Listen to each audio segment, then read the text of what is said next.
To understand John Buchan's 1919 novel, Mr. Standfast, you have to understand the world it was written for. It arrived just as the First World War was ending, a time when the romantic, individualistic adventures of the early war years were being swallowed up by the sheer industrial-scale slaughter of the Western Front. If you've read Buchan's most famous work, The 39 Steps, you know his protagonist, Richard Hannay. In this book, Hannay is operating under an alias, Cornelius Brand, a highly decorated British brigadier. But the man we follow isn't just an adventurer on the run, he is a soldier being asked to play a much more dangerous game of social camouflage. The story begins with Brand being pulled away from the front lines. The military needs him for something far more subtle than leading a charge. He is tasked with infiltrating a sophisticated German spy network that has managed to weave itself into the very fabric of British society. To do this, he can't be a soldier. He has to become someone else entirely. He adopts the persona of a pacifist South African mining engineer. This is a crucial detail. In the social climate of the war, being a pacifist is a way to move through certain circles without being immediately suspected of being a military man. It's a layer of social camouflage that allows him to enter spaces where a high-ranking officer would be instantly scrutinized. His handler is Mary Lamington, a sophisticated intelligence operative who serves as both his guide and his romantic interest. Their first real shift in the narrative happens in a quiet garden in Biggleswick. It's here that Mary reveals her true identity and the true nature of his mission. The story shifts from a military drama into a deep, psychological espionage thriller. Brand is no longer just a man with a gun, he's a man wearing a mask, navigating a world where everyone is pretending to be someone they are not. As Brand moves through his mission, the scale of the world expands. He travels from the intellectual, quiet atmosphere of Biggleswick to the gritty, industrial unrest of Glasgow, and eventually into the rugged, isolationist beauty of the West Highlands of Scotland. Through these shifts, Buchan is showing us how the war isn't just happening in the trenches, it's happening in the boardrooms, the factories, and the private salons of the elite. Brand begins to uncover what he calls the spider's web. This isn't just a loose collection of spies, it is a highly organized professional network. He discovers that the enemy is using high-level informants, people who seem perfectly respectable, like a man named Mox on Ivory, to leak vital military intelligence. This realization changes the stakes. It's no longer about catching a thief or a rogue agent, it's about a systemic attempt to dismantle the British war effort from within. As he digs deeper, Brand finds himself working alongside a shadow network of specialists. There is Blenkiron, a senior intelligence strategist who operates in the morally grey areas of counterintelligence, and Andrew Amos, an influential Labour leader. These characters represent the different pillars of society that the German intelligence network is trying to manipulate. The tension escalates significantly when Brand discovers the true horror of the German plot.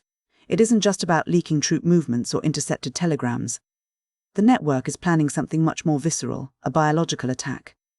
They have secured a cache of anthrax intended to infect British troops. This moves the story from the realm of political maneuvering into the realm of mass-scale terror. The small game of individual spies is suddenly eclipsed by the terrifying potential of modern industrial warfare. The mastermind behind this chaos is revealed to be Graf von Schwabing, who has been operating under the alias Ivory. He is the quintessential architect of war, a man who orchestrates destruction from the safety of a desk, far from the mud and the blood.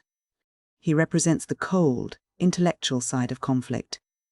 The ability to manipulate social structures and information to achieve a strategic end. In a climactic confrontation in the Swiss Alps, the protagonists attempt to turn the tables. They use what they call the Underground Railway, a complex network of double agents, to create a trap for the wild birds, the elite provocators of the German network. It's a high-stakes game of chess where the pieces are human lives. But even as they think they have the upper hand, the book reminds us that the enemy's strength lies in their ability to exploit the blind spots of their opponents. Even the most perfect master of deception has a psychological vulnerability, a point where their persona might slip. As the espionage plot reaches its peak, the narrative undergoes a massive structural shift. The focus moves away from the clandestine meetings in libraries and mountain caves and shifts toward the overwhelming reality of the Western Front. The precision of the spy game is crushed by the naked lunacy of mass-scale warfare.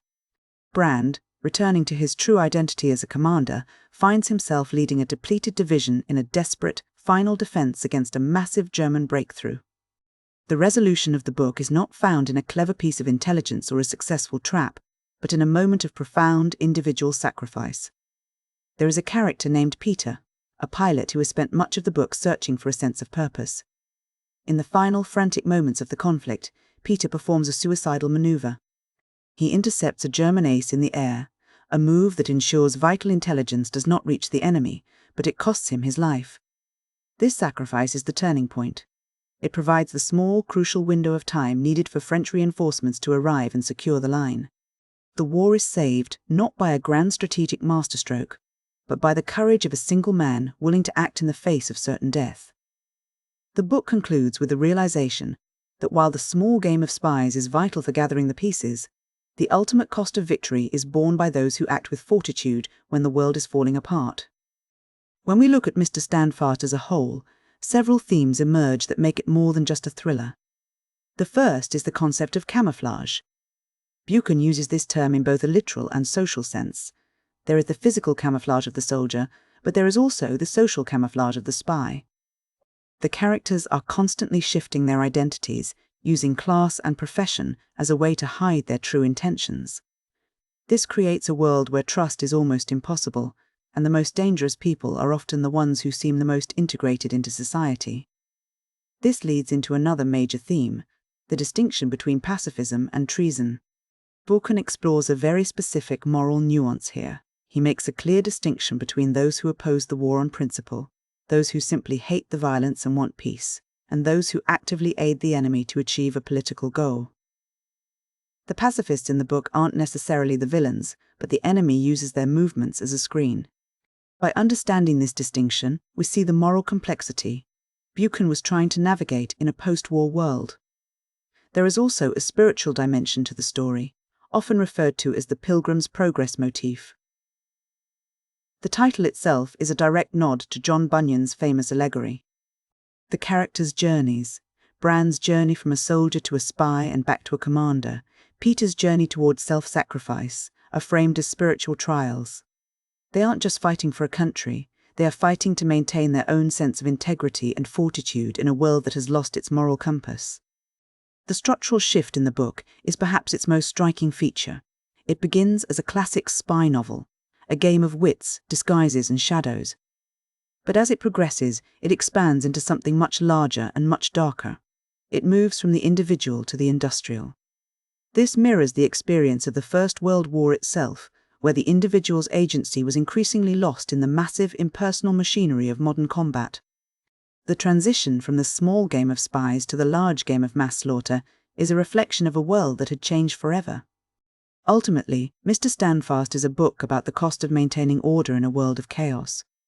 It suggests that while intelligence and deception are necessary tools of statecraft, they are ultimately secondary to the human element of courage and sacrifice.